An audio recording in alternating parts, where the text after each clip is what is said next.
Bonjour à chacun et à chacune et bienvenue dans cette nouvelle vidéo de la chaîne Élu Résister, élu-résister.fr pour le site internet.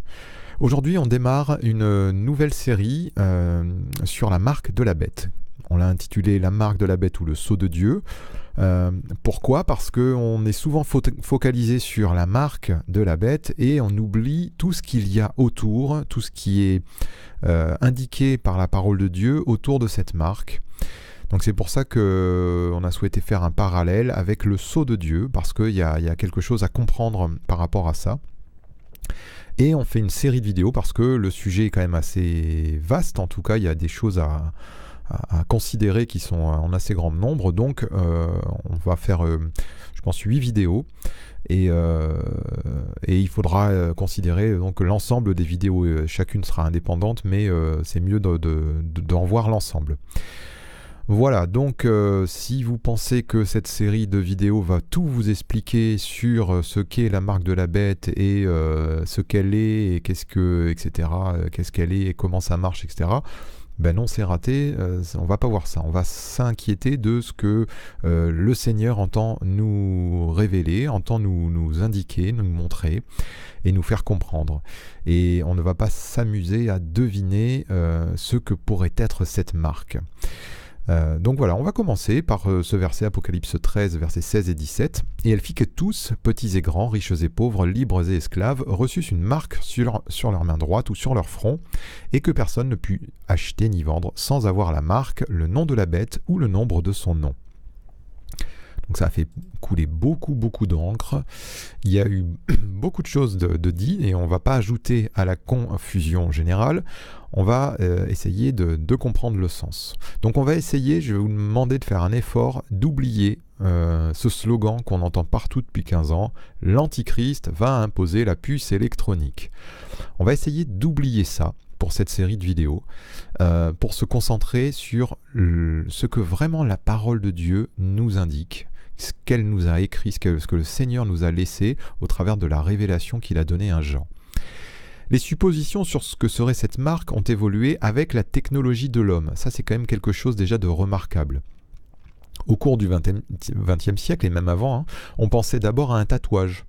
Dans les années 70-80, on a pensé au code barre, puis la fin des années 90, début 2000, l'idée de la puce électronique a surgi.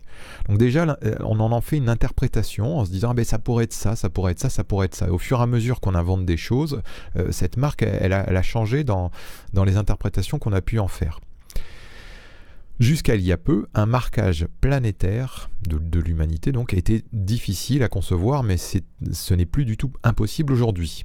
Ainsi, et notamment à cause de la mention d'acheter et de vendre, il est envisageable qu'il y ait une marque physique sans laquelle le commerce sera impossible. Ça, en effet, c'est pas ça qu'on veut exclure. Peut-être qu'il y aura un marquage mondial de toute la population mondiale et que sans ce marquage, il n'y ait plus de possibilité d'acheter et de vendre. Néanmoins, toutes les suppositions que nous pourrons faire sur ce que serait cette marque resteront toujours des hypothèses, car l'Écriture ne nous donne aucun détail sur celle-ci. Voilà, on ne sait pas en quoi elle consiste, cette marque, on n'en sait rien. Donc on est toujours dans la spéculation, dans les hypothèses. Aussi, au lieu d'essayer de deviner du verbe devin, je vous le rappelle, du mot devin, pardon, au lieu d'essayer de deviner ce que serait cette marque, essayons de comprendre ce qu'elle représente, sa signification. La parole de Dieu ne nous parle pas en vain, mais elle nous dit ce qui est utile à notre foi. Pourquoi donc une marque ? Pourquoi sur le front ou la main ? Que désigne ou représente le 666 ? Aujourd'hui, il y a beaucoup de chrétiens qui écoutent d'autres chrétiens, alors des enseignants, des prédicateurs, des pasteurs, toutes sortes de théologiens, d'exégèses, et des gens qui vous expliquent en long et en large qu'ils ont tout compris et que la marque c'est la puce électronique ou c'est je ne sais quoi. Et ces chrétiens écoutent ces autres chrétiens leur donner leurs hypothèses. Et le problème, c'est que du coup, ces chrétiens vivent une foi par procuration et ils ne connaissent pas la parole de Dieu, ils ne connaissent pas réellement les textes. Alors j'en conviens, c'est pas simple à comprendre et c'est pas évident de les rassembler. Mais résultat, eh bien on écoute ce qu'en pense un tel, ce qu'en dit un tel, et puis on se fait grosso modo une opinion, et puis voilà. Et on n'est pas conduit dans toute la vérité par le Saint-Esprit, comme le Seigneur nous l'indique. Le Seigneur nous a donné son esprit, et on doit avoir foi. On doit avoir foi dans ce que nous a dit le Seigneur. Le Seigneur nous conduit dans toute la vérité. Alors, s'il nous faut connaître des choses, eh bien le Seigneur nous les révélera. Donc voilà, donc au sujet de cette puce électronique, je voudrais vous montrer un petit quelque chose.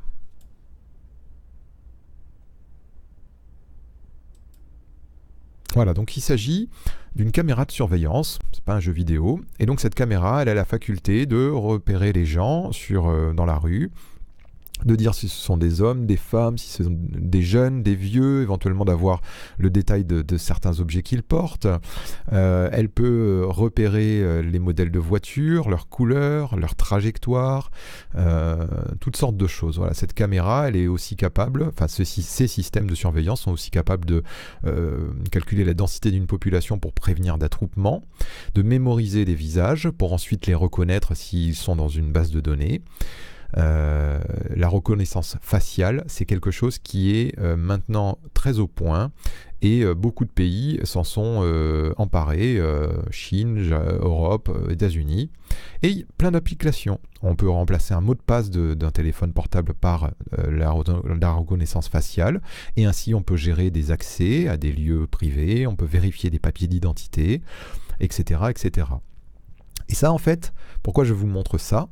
Bon voilà, la Chine est en pointe, mais je vous dis, c'est mondial. Pourquoi je vous montre ça? Parce que cette promesse d'une surveillance mondiale généralisée, c'était la promesse de la puce électronique. C'est-à-dire qu'on allait tous avoir une puce électronique, il y a 15 ans quand cette histoire-là est sortie, on allait tous avoir une puce électronique imposée par l'Antichrist, et puis comme ça il pourrait nous contrôler, il pourrait contrôler chacun, et on saurait ainsi ce que font les faits et gestes de chacun. Et bien en fait, sans puce électronique, la technologie a déjà la possibilité de faire tout ça. Simplement par la reconnaissance de votre visage et simplement par de l'intelligence artificielle qui lit, qui analyse des images bien mieux qu'un homme, bien plus rapidement. On a même aujourd'hui, dernièrement, là, on a la police chinoise qui s'est équipée de lunettes à reconnaissance faciale, c'est-à-dire que les policiers chinois ont ces lunettes sur le nez et il y a une petite caméra dessus, et toutes les personnes que regardent les agents de police sont identifiées immédiatement, en temps réel. Donc ils savent à qui ils ont affaire, ils n'ont même plus besoin de demander les papiers. Donc ça, c'était la promesse de la puce électronique. Voilà. Donc c'était une première chose que je voulais indiquer, c'est que aujourd'hui, il n'y a même plus besoin de puce électronique. Et puis on va continuer. Parce que ceux qui supposent qu'une puce électronique serait la marque de la bête devraient s'inquiéter d'avoir un téléphone portable. Pourquoi je dis ça? Parce qu'un téléphone portable, c'est une puce électronique. Et c'est un objet que bientôt 100% des élèves de seconde détiennent, soit toute la population future. On le tient dans la main droite. Voilà. On l'allume désormais pour les derniers modèles grâce à notre visage, le front, et on le tient près du front en téléphonant. Et enfin, on paiera tout avec lui très bientôt. Là, la technologie existe déjà, elle est déjà au point, elle n'est pas encore déployée, mais c'est une question de 2 mois. Et grâce à lui, une poignée de multinationales en savent plus sur vous que vous-même. Enfin, on a bientôt l'arrivée potentielle de la suppression du cash, avec donc des paiements sans contact, une monnaie, le Bitcoin, complètement électronique, ou alors une monnaie dématérialisée, plus de papier, plus de pièces. Sauf que, là encore, je vous dis, le téléphone portable, il vous identifie, alors qu'une carte de crédit ne peut pas vous identifier. Hein, ça peut être n'importe qui, cette main peut appartenir à n'importe qui, par contre ce visage c'est bien le vôtre.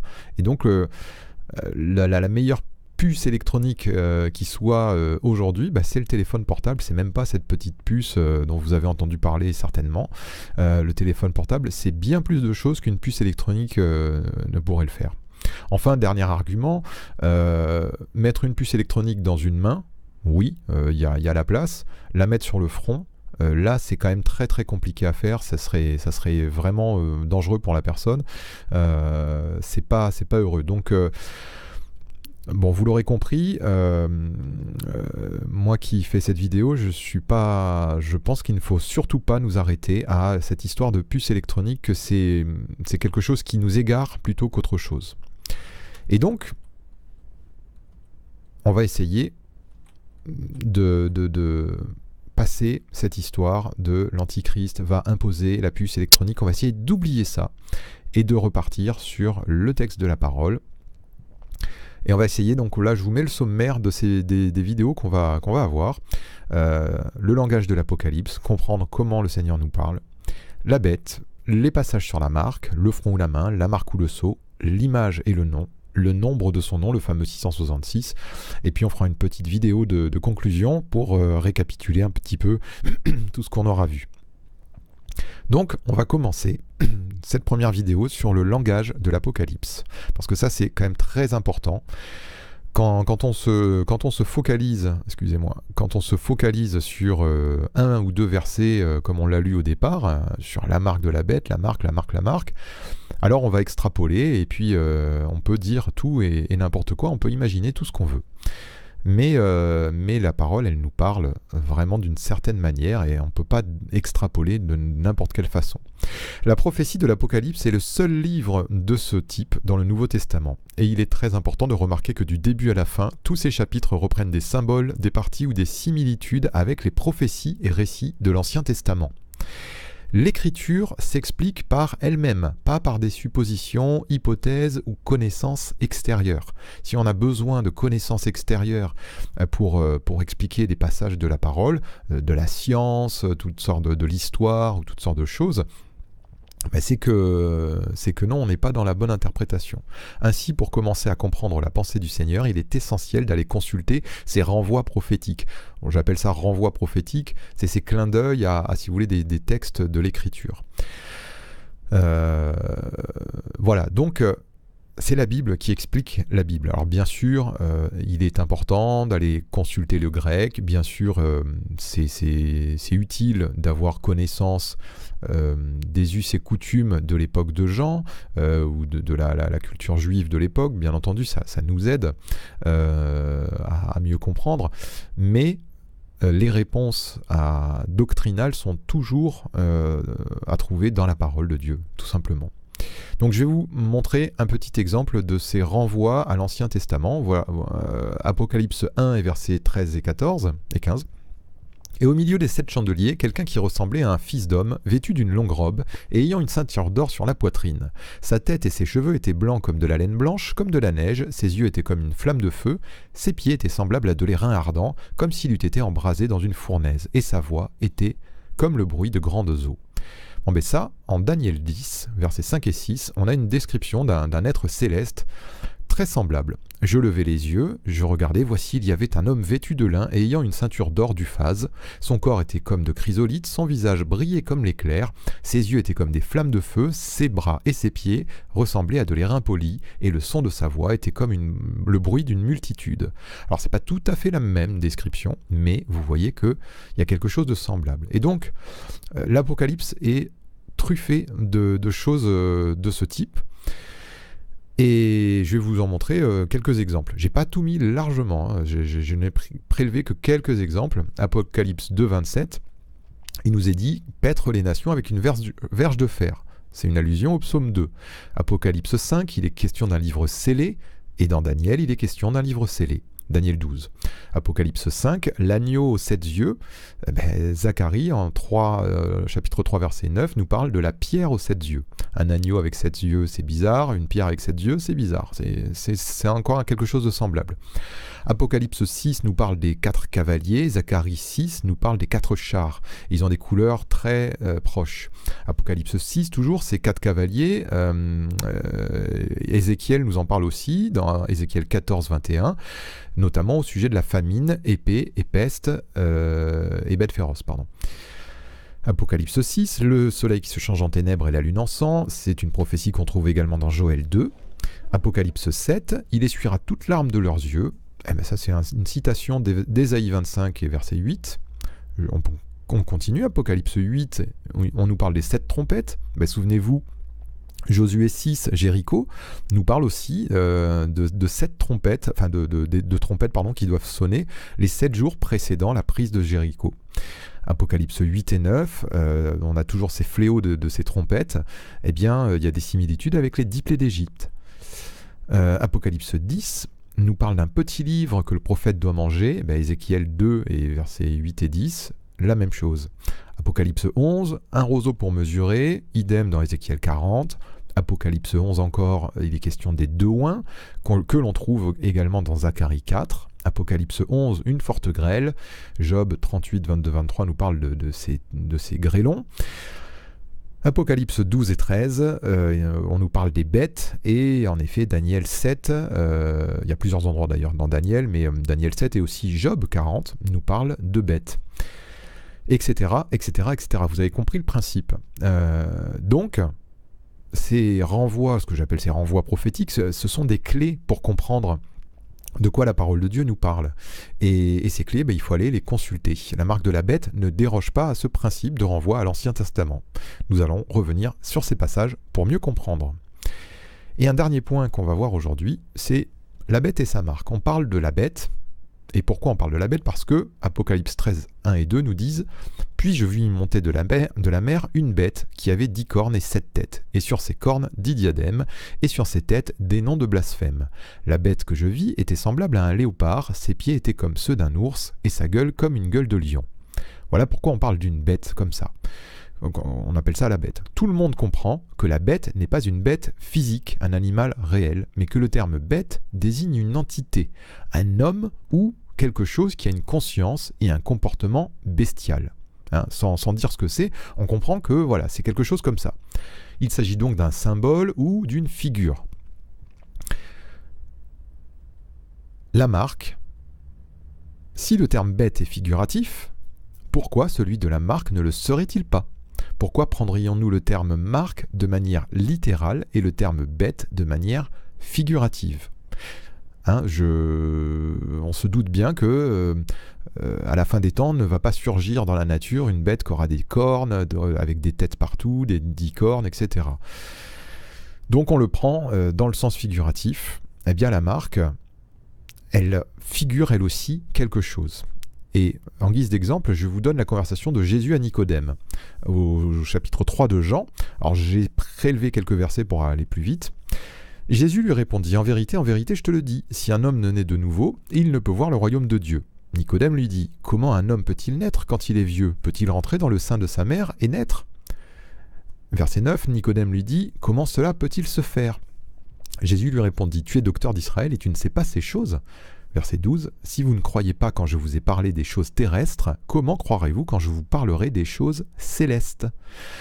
Et c'est ça que je voulais vous indiquer, c'est qu'on parle de marque d'une manière terrestre. On va chercher qu'est-ce que c'est. C'est un tatouage, c'est une puce, c'est je ne sais pas quoi, mais on n'essaie pas de comprendre le sens céleste. Quand Jésus nous parle, et l'Apocalypse, c'est la révélation de Jésus-Christ qu'il fait à son apôtre Jean. Quand Jésus nous parle, il nous parle d'une manière céleste. Et là, Nicodème ne le comprenait pas. Nicodème, il dit, ah, mais tu me parles de nouvelle naissance, mais attends, mais un homme qui est vieux, il va rentrer dans le sein de sa mère et puis il va naître de nouveau. Comment ça peut se faire? C'est pas possible. Parce que Jésus lui parle d'une nouvelle naissance, donc il voit ça à la manière dont naît un petit enfant sur la terre. Mais Jésus nous dit bien que non, ce sont des choses qu'il ne faut pas prendre de manière terrestre. Et donc, néanmoins, ces choses célestes, ce sont des choses qui viennent d'en haut. Il faut comprendre qu'elles ont une réalité terrestre, malgré tout. Quand Jésus nous parle de nouvelle naissance, eh bien, la personne qui naît de nouveau, il ne naît pas à la manière d'un petit enfant sortant du ventre de sa mère, mais il y a quelque chose en lui qui prend vie, un esprit nouveau, un cœur nouveau, un esprit nouveau, et ça a une incidence sur son comportement. Il va changer d'attitude. Si c'était un homme violent, il va devenir un homme doux, etc., etc. Donc il y a quelque chose de tangible et de réel et bien physique qui intervient. Mais c'est une réalité spirituelle qui a pris forme, on va dire. Eh bien, la marque de la bête, Alors, je vous fais une petite conclusion. La Bible parle de façon spirituelle à des gens spirituels, c'est-à-dire à ceux qui marchent et qui sont conduits par l'Esprit de Dieu. Sans nier qu'il soit possible qu'il y ait un marquage physique mondial dans un avenir proche, cherchons avant tout à recevoir le message spirituel de la parole de Dieu, c'est-à-dire à comprendre ce que cette marque représente. Et c'est bien pour ça que la parole nous dit l'homme animal ne reçoit pas les choses de l'esprit. L'homme naturel ou l'homme animal, ça dépend des traductions. Donc il nous faut voir cette marque sous un point de vue spirituel. Je vous dis à très vite pour la prochaine vidéo. Au revoir.